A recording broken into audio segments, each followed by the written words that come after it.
Director of Critical Care here at Borges. I'm also the Clinical Director of Pulmonary and Critical Care for the Homer Stryker Medical School here in town. And on behalf of Ascension Borges Hospital, it gives me immense pleasure to welcome our speakers, our staff members, and importantly, most importantly, our real heroes of the evening, our donor family members.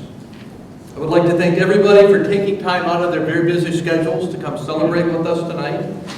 And I will admit, I would particularly like to thank Sue Hanna, who's sitting in the back there. Sue actually received an award recognition from Gift of Life this year for her advocacy. She works tirelessly and continually and has planned all of this, and I thank her very much for having helped make this event happen. Now I'd like to invite Chaplain Ben Schaefer to lead us in prayer to open our gathering. I invite you to pause and be for a moment of prayer. Holy One, we pause together this evening to honor these donors. We thank you for their gifts and the ways that they've improved the lives of so many through their donations of organs, tissues, and corneas.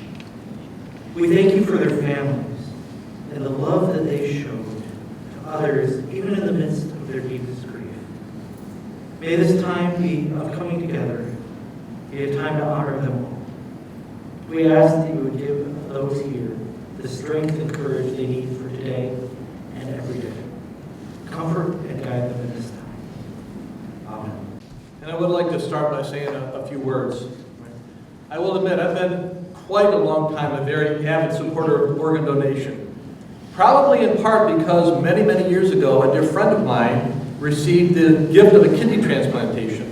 I remember how grateful he was because he was able to be taken off of dialysis and went back to living a normal life, raising his family, running, and feeling like a human being again. It left a deep impression on me and has led me to be a champion of donation for many years. As an intensive care specialist, I see tragedy on a sadly daily basis with humanity at its saddest. Many people have different definitions of the word brave and hero, and I can attest to you that some of the bravest souls I have ever encountered are family members of patients who have died who allow some sort of good to come from an absolutely mournful situation. These are really heroes in my mind. I'm flattered to be here for our donor and family celebration, honoring the brave patients and families who participated in donation. Moreover, I wholeheartedly thank the healthcare professionals who make donation happen, and I salute my colleagues who are with us here tonight as well. Now, I think that if anyone has the ability to truly feel empathy, they would realize that patients who are on transplantation lists are constantly living a life of worry, stress, and fear. It is like a sword of Damocles holding over their head, ready to drop at any second. And I cannot imagine the inner turmoil that these patients experience every day of their existence. Imagine if you could not take more than 1 or 2 steps and you have to stop gasping for air because you can't breathe, or that you're too weak to hold your infant son or grandson. Now that's a situation for many people who need a heart or lung transplant. The gift of organ donation can return that human being to a functional person with the ability to enjoy life, love their friends and family, and give back to society. Now, I also remember back in elementary school, the game you play where you put the blindfold on and try to walk around. Now, I'll admit, I fell and bruised my shin. All right? This is an extreme example, but what people with vision problems live with. Imagine what patients who need cornea transplantation experience every minute of every day of their lives. The gift of a cornea donation can immediately impact these patients. I feel deeply honored to be in the presence of loved ones of the heroes who we are honoring today. COVID has delayed us for far too long, and I'm very grateful to again have this opportunity to celebrate your loved one's gift. When we go to the donation tree, which we will after these proceedings, it's an area where I, especially when it first was hung, got choked up. It's our donation tree that shows the names of the patients who have given the ultimate gift of donation. Transplantation of organs and tissues such as heart, liver, kidneys, and corneas are one of the greatest achievements in modern medicine. Organ donation saves lives while tissue donation enhances lives. However, they depend entirely entirely on the generosity of donors and their families. Organ and tissue donors leave a miraculous legacy. They are living proof that death can bring life, that sorrow can turn to hope, and that a terrible loss can become the greatest gift of all. Every day they lead us on a journey of hope, renewal, and transformation. Today we celebrate donation. I'm not sure if anyone knows it or not, but every time that you see the Donate Life flag hanging in front of the hospital, there's an active donation process ongoing. And I ask that everybody here remember that and pray for the donor and their family when you see it flying in the wind. The family members here represent our patients who have given the ultimate gift of life. I cannot thank you enough for coming tonight, nor can I thank you enough for the brave gifts that you have allowed your loved one to bestow on someone else. It truly is the ultimate gift. Now we're going to pause and listen to a song.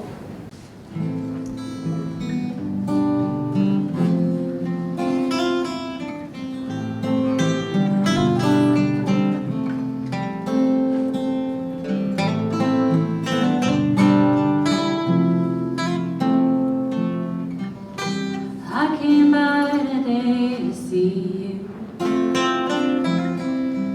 though I had to let you know.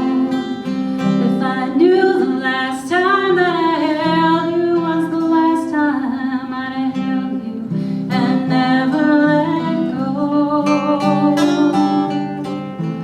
Always kept me awake nights wondering, lie in the dark just asking why. I've always been told you won't be called home until it's your time. I guess heaven was needing a hero, somebody just like you, brave enough to stand up for what you believe and follow it through. When I try to make it make sense in my mind, the only conclusion I come to is that heaven was needing a hero like you.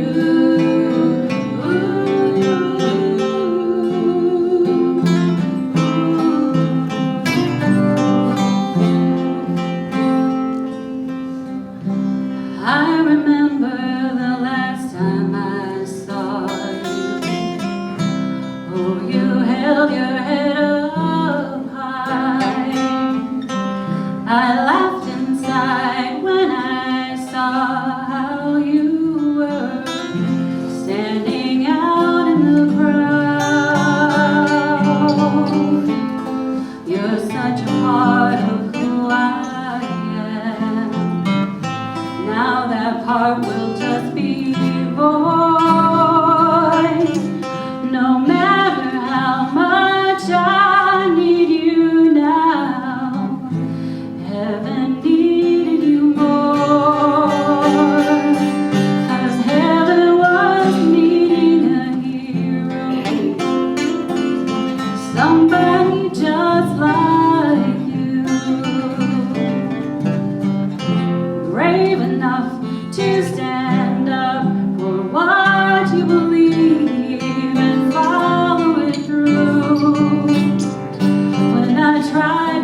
now I'd like to introduce my friend, colleague, and now my boss, our CEO, Dr. Thomas Ross. Tom is an absolutely gifted surgeon, and he ran our trauma program for years and was thrust into the chief medical officer role as he led us through COVID. I will tell you, Tom led us through COVID, through an awful time in the hospital, and I don't know that anybody else could have done it in the role that he did, and I'm so thankful for that, Tom. Right. I'm happy that he's been promoted to our Chief Executive Officer, and he's going to introduce our speakers. So, Tom, thank you. Thank you, Jeff. I've taken care of a lot of patients over the past 24 years up until my last 6 weeks in my new gig. And for some of them, my greatest service transforms from taking care of them to taking care of their families. And so tonight, I'm very honored to have the opportunity to help with our efforts to keep the memories of your family members alive and to honor the profound gift that they and you have given to the people who receive these organ transplants and tissue donations. And so our first speaker, to show you a little bit about what that gift does for people, is Dominic Anastasi. And Dominic is a 41-year-old gentleman from Plainwell. Dominic had a multivisceral transplant, which means multiple abdominal organs, in August of 2020. For that reason, he is still a married father of 4, and those 4 children and that wife still have Dominic to be part of their family. So, Dominic, without further ado, please come on up. I'd like to start off by saying what an honor it is to be here to thank all of you for the gifts that your family has chose to give. I received my gift of life in the early morning hours of the 8th of August of 2020, when a team of surgeons worked hard to replace not 1, but 5 of my organs. On that morning, I received a brand new liver, pancreas, stomach, small intestine, and large intestine. I had been sick prior to that for about 4 years, not being able to eat, not being able to enjoy my wife, enjoy my children, because I was too sick to do most things. I was not able to eat. I had to be fed through feeding tubes and finally through an IV. Immediately after transplant, things began to be noticeable. The day after, my skin color returned. Within a week, I was able to eat for the first time in about 2 years without having to be fed through some type of tube.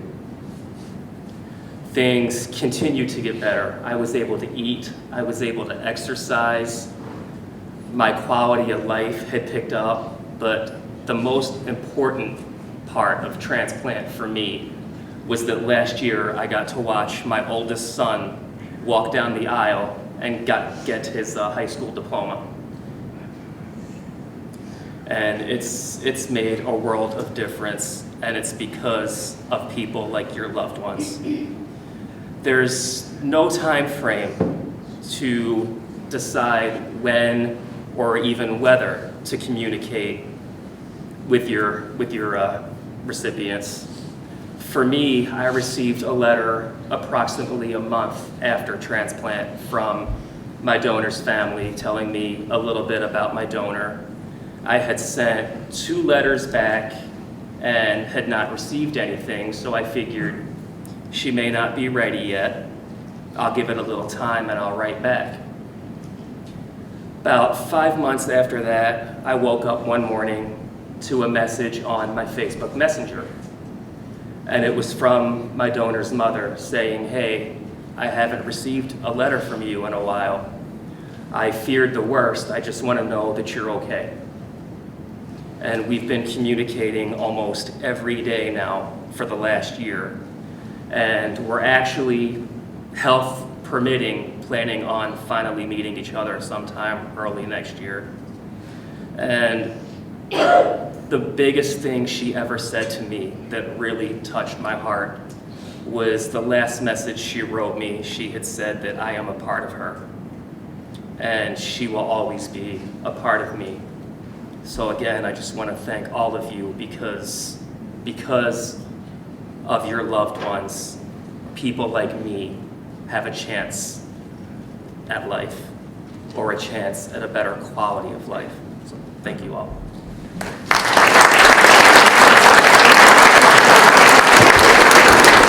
Our second speaker is Kristen Main. Kristen is a childhood cancer survivor of Ewing sarcoma. She's a bone marrow recipient and has been in remission for over 20 years. She has a bachelor's from Grand Valley State in criminal justice and a minor in psychology, and she is currently a police sergeant for the Nottawasepi Huron Band of the Potawatomi Police Department. That was hard for me to get first time. Is that okay with that one? She is also part of the Calhoun County Evidence and Crime Scene Investigations Unit and has a wonderful wife named Erin, a spirited stepdaughter named Rory, and far too many pets. So please welcome her.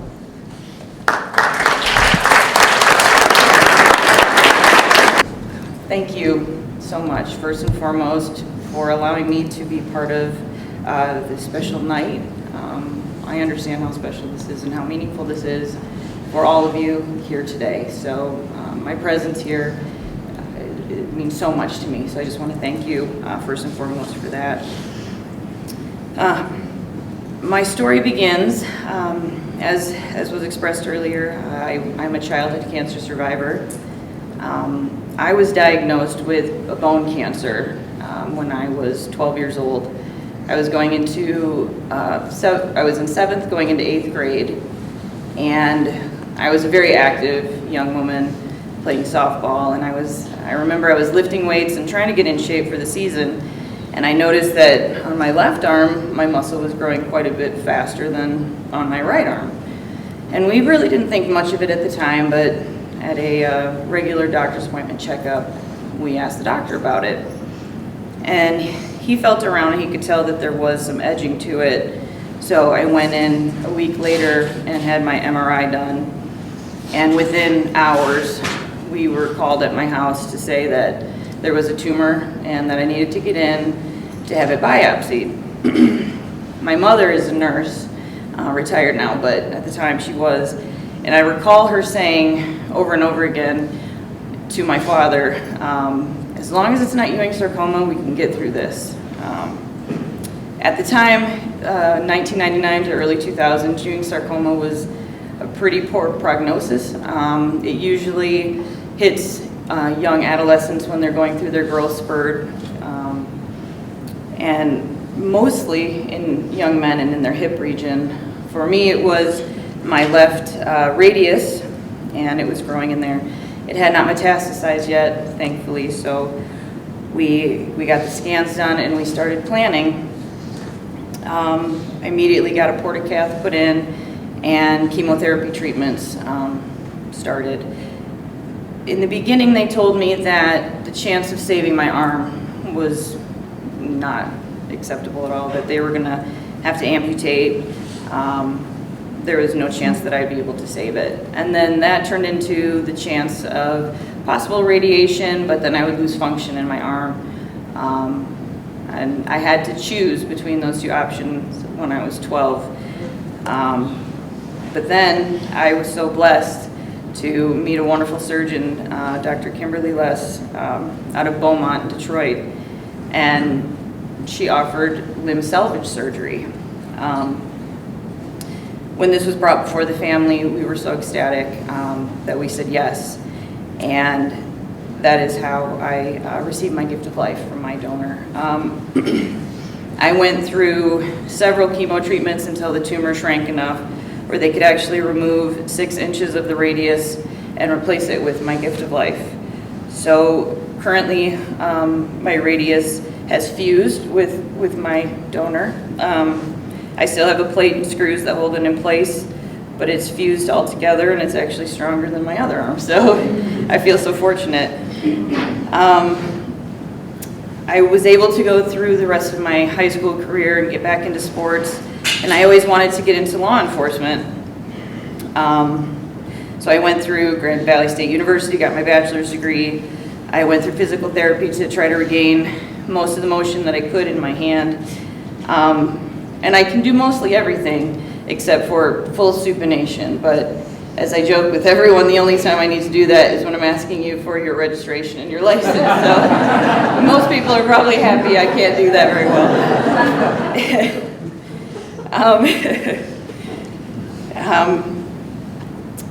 But in all seriousness, I plan to continue serving my community every day to the best of my ability.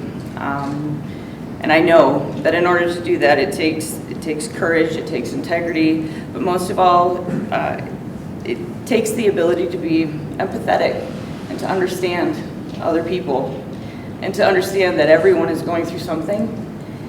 And I try to make sure that every day when I go to work, I put on the uniform and I put it on in such a way that I can make my donor proud and the families proud.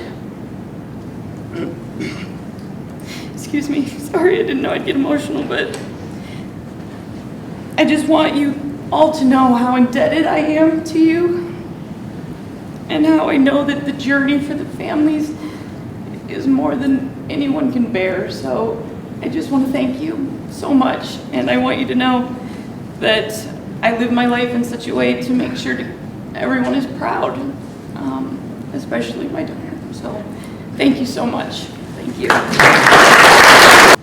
Thank you so much to our speakers for such uplifting stories. I know sometimes people in the process of thinking about donation, families wonder, should I, shouldn't I? And even after the fact, sometimes you think, should I have done, was it the right thing? When you hear these testaments, you know darn well it was absolutely the right thing to do. And these are only possible because of the generosity and bravery of every one of you sitting here in the audience. And to hear those stories, it just touches my heart so much. But I can't even imagine how it touches the hearts of you sitting. And again, I thank you so very, very much. But that is the real purpose tonight, to honor your loved ones and remember them and think about them. And we've seen names and pictures and stories coming on the board. And I ask everybody to kind of look at those as they scroll on through. We're going to now read the names of our donors.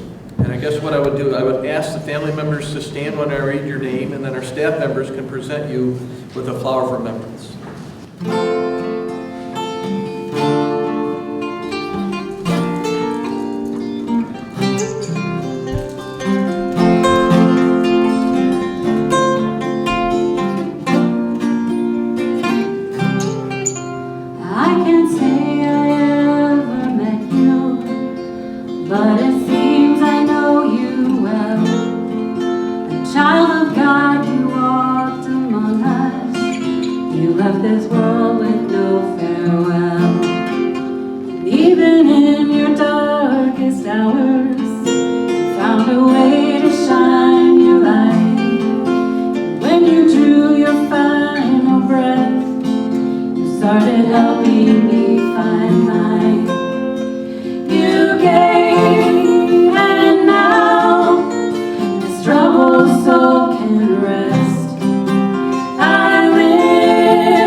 better man. You're with me every step I take as I travel life's highway. What you gave to me means more to me than words can ever say. You gave, and now this trouble's old can rest. I live somehow, and I will not forget when I got a second chance to try and be a better man, 'cause you gave me the gift.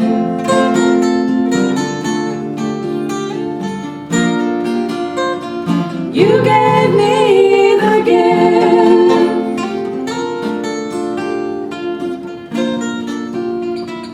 You gave me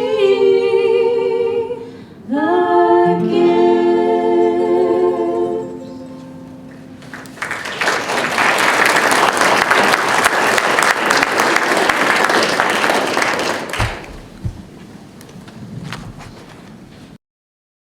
It's now my great pleasure to introduce the CEO of actually Gift of Life Michigan, Dory Dills. So thank you for being here tonight. Good evening, everyone. Thank you for being here tonight. It's certainly my pleasure to be here with you.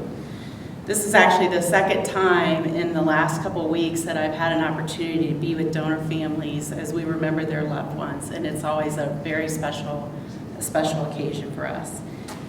A few weeks ago, we had our Michigan Donor Family Gathering, and as one of the speakers so aptly put it, this is the loveliest event I never wanted to be invited to.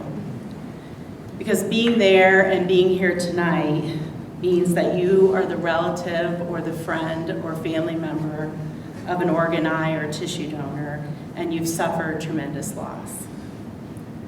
When I think about why I do this work, why my colleagues and I do this work, it's always because of the donor families. It's because of you that we do this work every day. Over the last 30 years that I've been in this field, I've met hundreds of donor families. When I first started out, I worked as a donation coordinator, and I would meet them in the intensive care unit at one of their darkest days, and that was in the early 90s.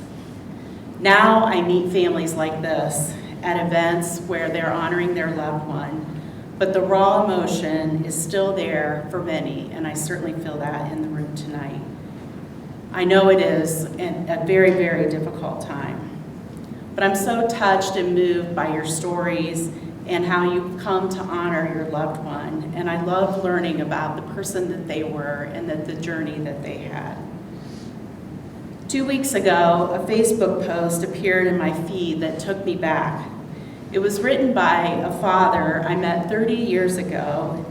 He and his wife had lost their 6-year-old son, Matthew, at a tragic accident on their family pond. When I met them in the intensive care unit, they were obviously quite bereft. But they knew right away that they wanted Matthew to be an organ donor because Matthew was a helper, and they knew that that was something that he would have wanted to do.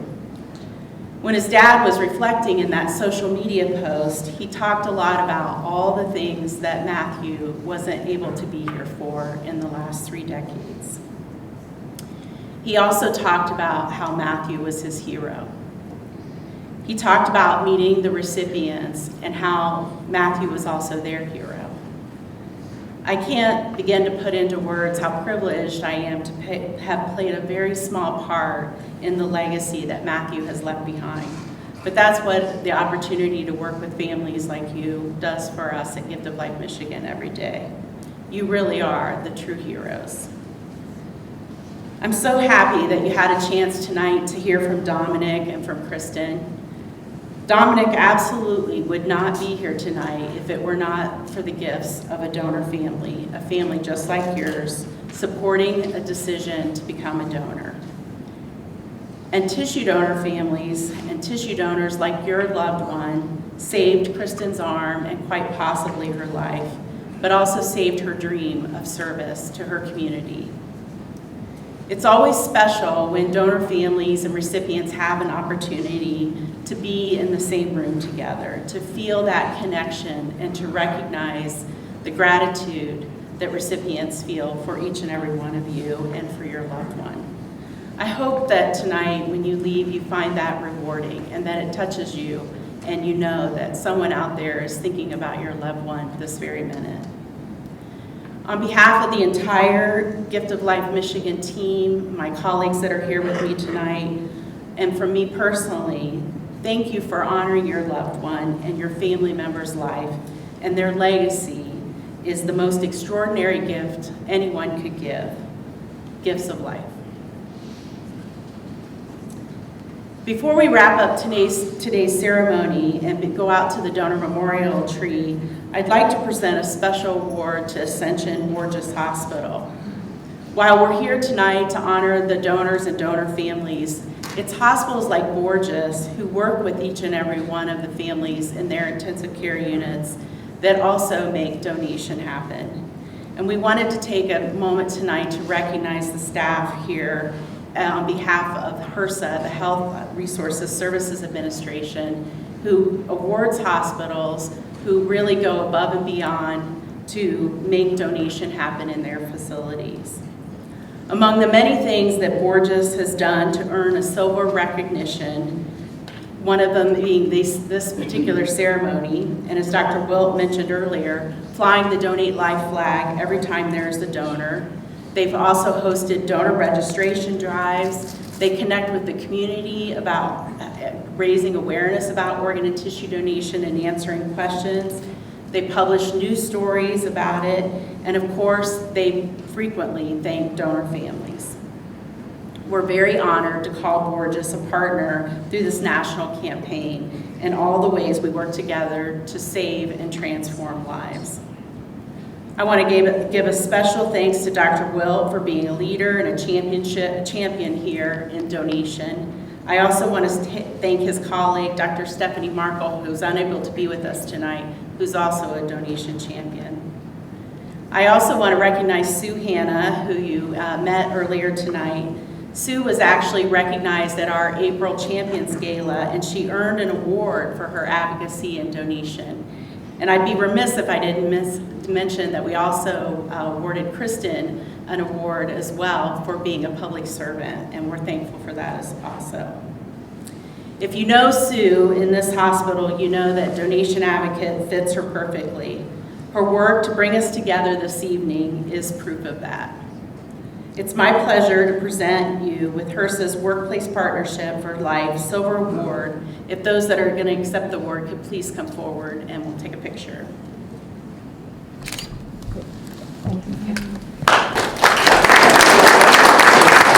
Thank you so much for your thoughts, Dorian. We're so very honored to receive this award.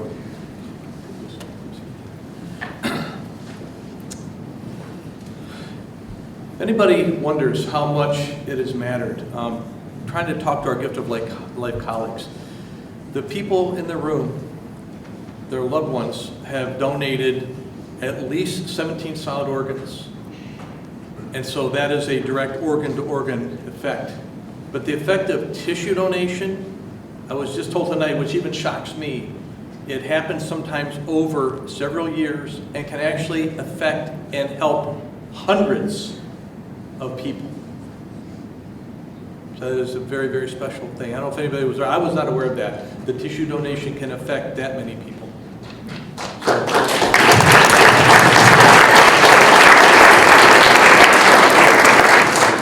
So now what we would like to do is I would like to lead everybody, I'd like to go to our donation memorial tree.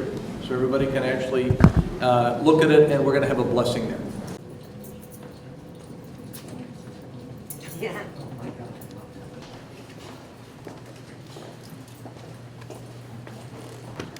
This is our memorial donation tree. I hope everybody can hear me in the back.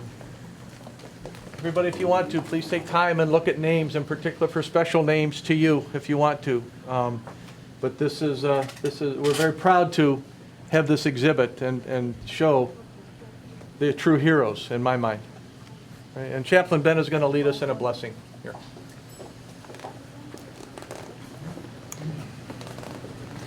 This tree every day serves as a reminder to all of us who work here of the gifts, the love and compassion that each and every one of you have given us, given to so many people in our communities. So thank you once again. Thank you for being here. Thank you for your gift. We hope that this tree is a way that we can do one small piece of honoring your family and your loved ones. I invite you to pause with me for a blessing prayer. God, looking at this tree brings up so many emotions in each of us. Each leaf reminds us of a life cut short. We ask that you would be holding each of them, giving them your peace. Be with their families, comfort them, give them strength. We ask that you bless this tree, and may it be a reminder to each of us of their gift and the ways that they cared for complete strangers. May we honor and remember them every time we walk past it or read the names on it. Amen. Amen. Thank you again for joining us this evening. As we conclude our time here together, we invite you to come back to the room we were in, and we have a small gift for you. And then our time together is complete. But before you go back, please take the time you need to find the name of your loved one. Please feel free to take the time. And again, I thank everybody here. I wish I could meet every one of you personally. Child of God, you are